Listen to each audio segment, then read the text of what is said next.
किससे मुझे अलग होना है? संसार की चीजों से कौन सी चीज है? आंखों की अभिलाषा, शरीर की अभिलाषा, जीविका का घमंड, ये सब कहां से आता है? मुझे किस चीज से अलग होना है? आइए देखिए मेरे साथ, जल्दी पढ़िए 2 कुरिन्थियों 6 अध्याय और उसका 14 पद से 18 पद तक तेजी से पढ़िए। अविश्वासियों के साथ असमान जुए में ना जुटो। असमान जुए में ना जुटो। अब इसका मतलब क्या है? इसका मतलब यह है, अगर सिगरेट पीने वाला है, बीड़ी पीने वाला है, शराब पीने वाला है, तो आपको संगति नहीं करनी है। आगे समझ, आपको संगति ताकि वो आपसे सिगरेट जलवाए, आपसे दारू मंगवाए, आपको संगति। अच्छे से सीख रहे हैं 18 तक। क्योंकि धार्मिकता और अधर्म का क्या मेलजोल? धार्मिकता और अधर्म का क्या मेलजोल? या ज्योति और अंधकार की क्या संगति? या ज्योति और अंधकार की क्या संगति? और मसीह का बलियाल के साथ क्या नाता? और मसीह का बलियाल के साथ क्या नाता? या विश्वासी के साथ अविश्वासी का क्या नाता? अविश्वासी का।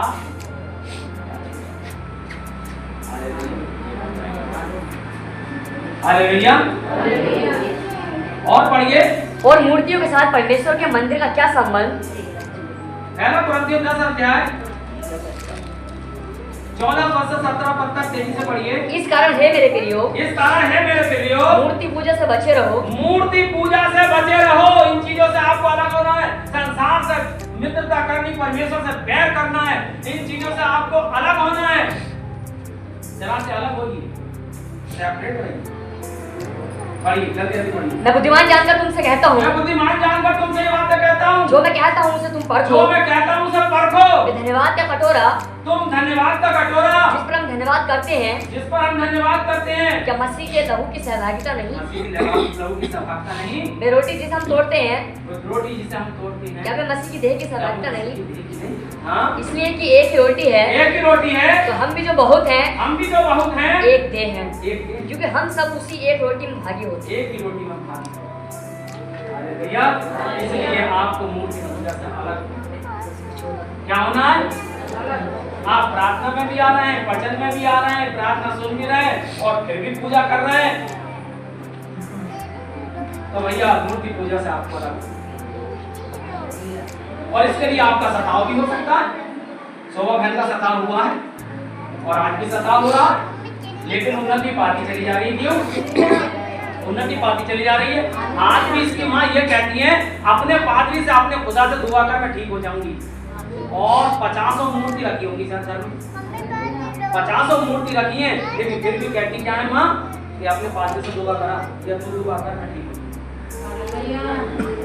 तेरा खुदा मुझे।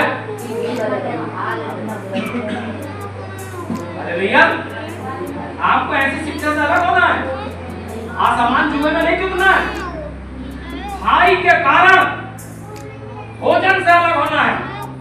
और कौन से भोजन से अलग होना है? आइए देखिए, पहला कुरिन्थियों 3 8 अध्याय 13 12 11 डिसेंडिंग ऑर्डर में पढ़ेंगे।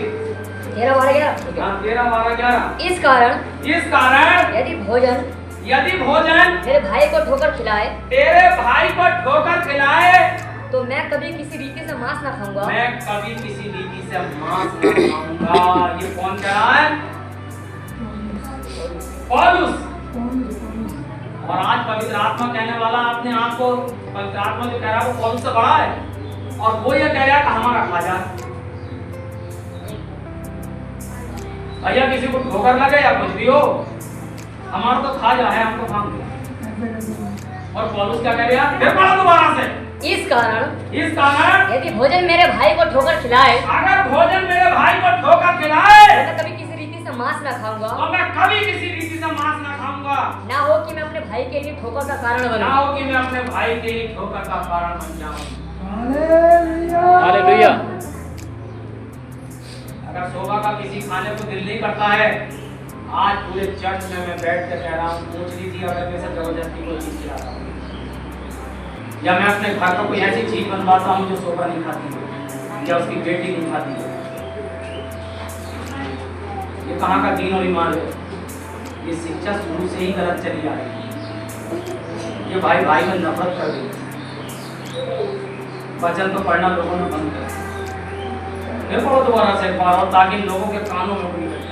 इस कारण यदि भोजन मेरे भाई को ठोकर खिलाए, अगर भोजन मेरे भाई को ठोकर खिलाए, तो मैं कभी किसी रीति से मांस ना खाऊंगा। कभी किसी रीति से मांस ना खाऊंगा। ना हो कि मैं अपने भाई के ठोकर ना हो कि मैं अपने भाई के लिए ठोकर का कारण बनूं। 11 पद क्या कहता है? इस रीति से तेरे ज्ञान के कारण हाँ, निर्बल भाई जिसके लिए मसीह मरा, वो निर्बल भाई जिसके कारण मसीह मरा नष्ट हो जाएगा। हालेलुया।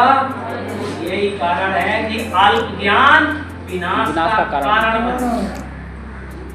बस उन्हें इतना ही पता है कि न्यूयॉर्क से प्रचार क्या हो रहा है। मुझे इतना पता है मेरे मसीह ने क्या प्रचार किया। 1 लाख अमेरिका के लोग मुझे समझाने आ जाए, मैं नहीं मानूंगा जो वचन में लिखा है। भौंकते रहिए, किताब भौंकते रहो। आज तुमने पवित्र आत्मा बना दिया आदमी को, ईश्वर बना दिया। कल को ये कह दोगे मैं चूहा बन गया, तो मैं चूहा थोड़ी बन जाऊंगा। फिर कहोगे मैं स्नैक बन गया, सांप बन गया। I am the child of God, मैं परमेश्वर का बच्चा हूं। और परमेश्वर ने वायदा किया है कि तुम मेरे पुत्र और पुत्री कहलाओगे। आपको परमेश्वर का बच्चा, child of God. Hallelujah, hallelujah. तो मेरे ही साथी,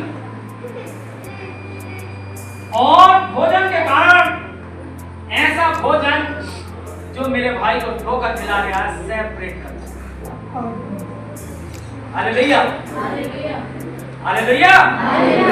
अगर मेरा भाई को ये कहे, यीशु मसीह के बपतिस्मा प्राप्त आदमी कह रहा हूं, यीशु मसीह का बपतिस्मा लिए हुए प्रभु भोज लेने वाला आदमी अगर ये कहे भैया मीट मत बनवाओ तब मैं तुमसे दोस्ती रखूंगा, तो मैं ऐसे करने की कोशिश करूंगा।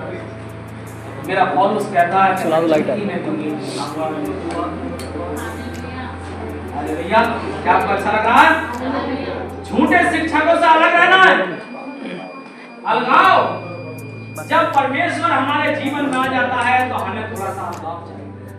ऐसा अलगाव चाहिए। आइए देखिए मेरे साथ, पहला तीमुथियुस 6 अध्याय और उसका 5 पद पढ़ के देखिए। शिक्षकों से भी अलग होना।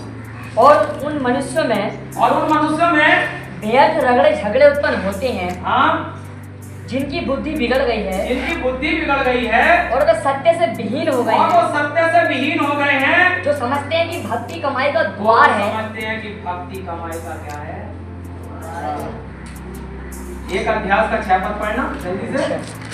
हाँ, इनको छोड़कर कितने लोग बकवास की ओर भटक गए हैं, और व्यवस्थापक तो होना चाहते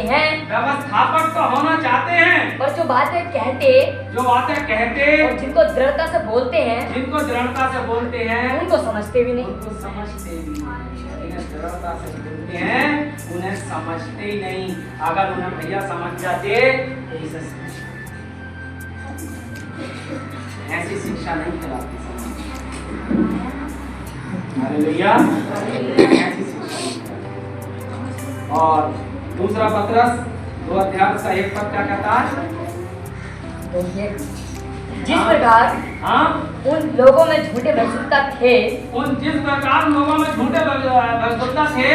प्रकार तुम में भी झूठे उपदेशक होंगे,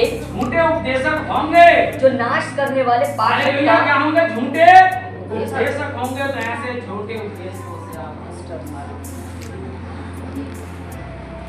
कुछ विश्वासियों से भी आपको अलग होना। सवाल है कौन से विश्वासियों से अलग होना?